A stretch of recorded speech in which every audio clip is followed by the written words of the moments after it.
Pre-independence and at attainment of independence, Uganda was subdivided into 15 regions, each with leadership, most commonly kingdoms and cultural institutions with clear hierarchy of power.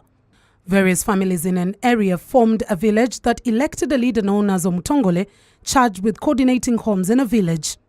With villages being small administrative units, they were amalgamated to form Omuluka, also known as parish.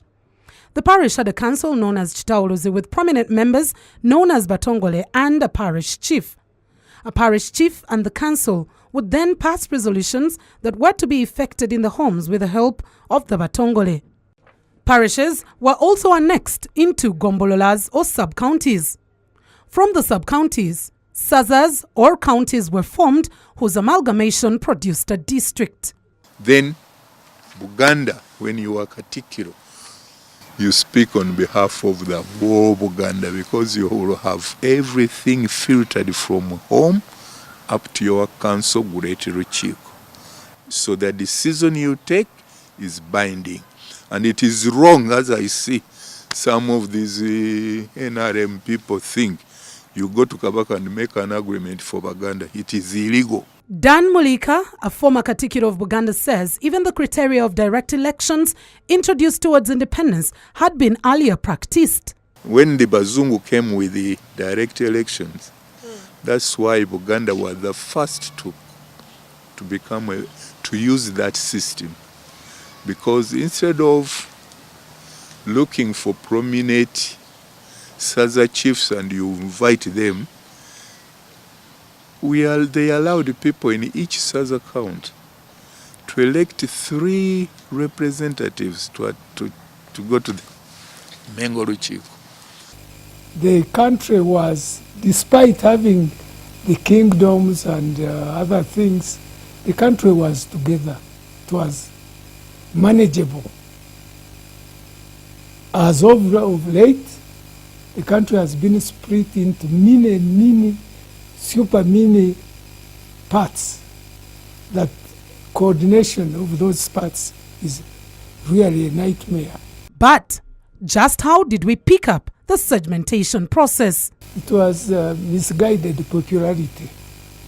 People want to be popular, and also misguided need to have followers.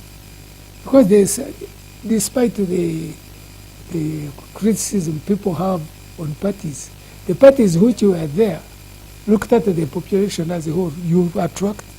But this one came with a view to change all that. Yona Kanyomozi adds, the Gombolola, which was a planning unit, has become powerless, arguing that leadership positions have been politicized, making implementation of services even harder. Kanyomozi says the monetization of politics has made administration worse. Yes, the elections, you appealed to the people to elect you. You didn't induce them to elect you. You see the difference? When you went for elections, the people who were going to elect you were the people who came out and arranged the meeting. But now, in order for those people to come and listen to you, you have got to facilitate them to come. This has affected service delivery, he says, as many have to compromise in the fear of political disfavor. Those with the resources win elections. The deployment of forces of coercion, like the security forces, to aid administration has since become a common occurrence. And even the language has changed. The leadership of the past appealed to the people. The leadership of the present doesn't appeal, it instructs. People look to the top. They don't want to solve the problem. Everybody wants to look to the president, for example. If you hear people in the villages, government to Yambi, even when they know the thing that is on is done by government.